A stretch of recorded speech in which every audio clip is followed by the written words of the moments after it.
Hello আমার অষ্টম ও দশম শ্রেণীর ভাই বোনেরা, আজ আমি তোমাদের বোঝাবো আপেক্ষিক আর্দ্রতা কি।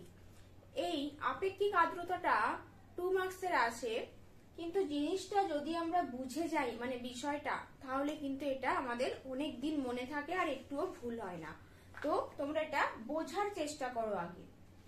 আপেক্ষিক আর্দ্রতা বলতে বোঝায় কোনো বায়ুতে যতটা পরিমাণ জলীয় বাষ্প আছে এবং ওই বায়ুকে সম্পৃক্ত করার জন্য প্রয়োজনীয় জলীয় বাষ্প দুইয়ের শতকরা অনুপাতকে।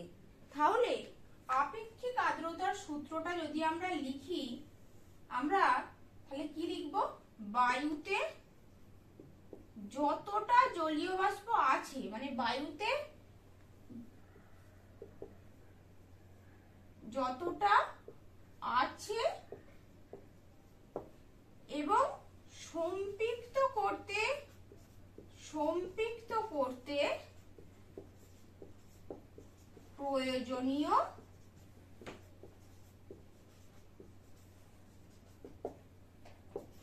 জলীয় বাষ্প।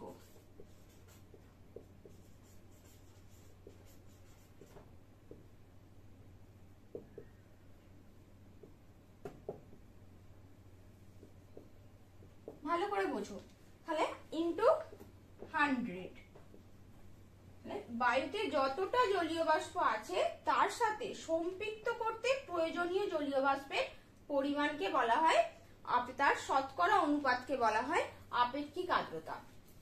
এবার এই আপেক্ষিক আর্দ্রতার সঙ্গে আমাদের বৃষ্টিপাতের একটা গভীর সম্পর্ক। তার কারণে আমরা ভূগোলে মূলত আপেক্ষিক আর্দ্রতা জিনিসটা বুঝি।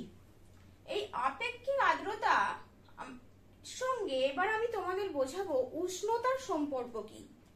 কারণ আমরা কি জানি, উষ্ণতার সাথে আপেক্ষিক আর্দ্রতার ব্যস্ত সম্পর্ক। উষ্ণতা বাড়লে আপেক্ষিক আর্দ্রতা কমবে। সেটা কি করে হচ্ছে সেটাও বোঝো। সেই কারণেই বায়ু যত তাড়াতাড়ি শীতল হয় সে তত তাড়াতাড়ি সম্পৃক্ত হয়, যেটা তোমরা আগের ভিডিওগুলোতে পরিচলন বৃষ্টিপাত এবং মেঘ সৃষ্টির প্রক্রিয়ায় বুঝেছিলে। তো সেটা দেখো আমি লিখছি। ধরো এখানে তার মানে আমরা কি বুঝলাম, যতটা আছে তার সাথে যতটা প্রয়োজনীয়। তাহলে এবং এই আপেক্ষিক আর্দ্রতাটা শতকরা এককে প্রকাশ করা হয়। তাহলে আমরা কিভাবে বুঝবো? দেখো, ধরো একটা কেন উষ্ণতার সঙ্গে ব্যস্ত সম্পর্ক। নির্দিষ্ট উষ্ণতায় নির্দিষ্ট আয়তনের বায়ুতে যতটা জলীয় বাষ্প থাকে এবং তাকে সম্পৃক্ত করতে প্রয়োজনীয় জলীয় বাষ্পের শতকরা অনুপাত। ধরো একটা তার মানে ভগ্নাংশ মান। যদি আমরা এই ভগ্নাংশটাকে নিই, ধরো একটা ভগ্নাংশ 1/20, আর একটা ভগ্নাংশ আমি নিচ্ছি 1/10। মানে এখানে 10 ভাগের 1 ভাগ, 20 ভাগের 1 ভাগ। একটা নির্দিষ্ট আয়তন, ধরো একটা তোমাদের এটা বোঝার সুবিধার জন্য, ধরো একটা 1 কেজি সন্দেশ। 1 কেজি সন্দেশটার 10টা ভাগ করে তোমাকে একটা ভাগ দেওয়া হলো, আর একটা 20টা ভাগ করে তোমাকে একটা ভাগ দেওয়া হলো। মানে তুমি কোনটাই বেশি পাবে? তোমরা নিশ্চয়ই 1/10টা বেশি পাবে, কারণ এটা 10টা 20 কেজি সন্দেশকে 1 কেজি সন্দেশ, এটা যদি 10টা ভাগ করে তোমাকে একটা ভাগ দেওয়া হয় আর 20টা ভাগ করে একটা ভাগ দেওয়া হয়, তাহলে 10টা ভাগ করে যদি তোমাকে একটা ভাগ দেওয়া হয় সেটাই তুমি নিশ্চয়ই যেটা বেশি পাবে। ঠিক একই কারণে যদি এখানে বায়ুতে দেখো যতটা জলীয় বাষ্প আছে এটা তো ফিক্সড, যতটা জলীয় বাষ্প থাকছে এটা কিন্তু আমাদের ফিক্সড মান। তাহলে এখানে সম্পৃক্ত করতে প্রয়োজনীয় জলীয় বাষ্প, অর্থাৎ আপেক্ষিক উষ্ণতা যদি বাড়ে, তাহলে উষ্ণতা বাড়া মানে কি?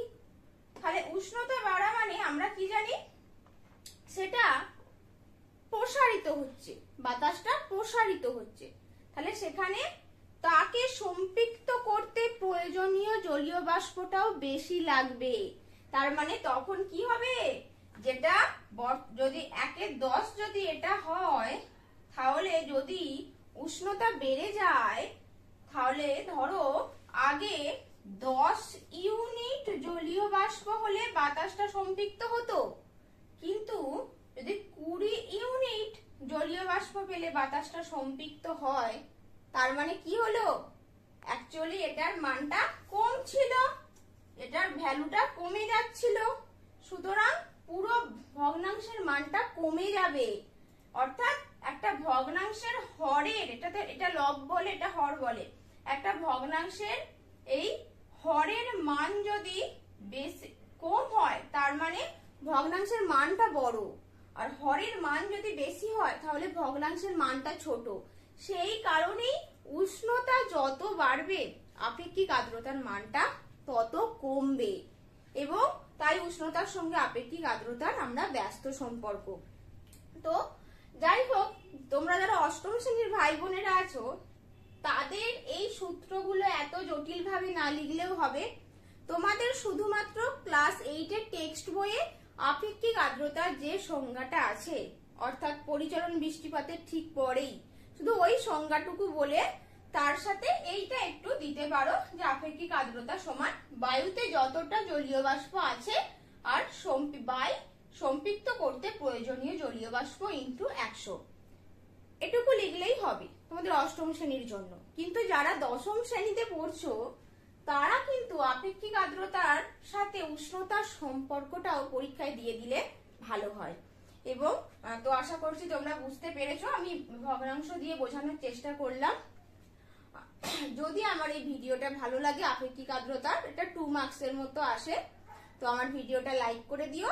এবং যদি এইভাবে তোমরা ভূগোলটাকে বুঝে পড়ো, তোমাদের এই জিওগ্রাফির এই বিষয়গুলো আর কোনোদিনও তোমরা ভুলবে না। এবং যদি আমার ভিডিওটা, এই ধরনের ভিডিও আরো দেখতে চাও, তোমরা অবশ্যই চ্যানেলটিকে সাবস্ক্রাইব করে দিও।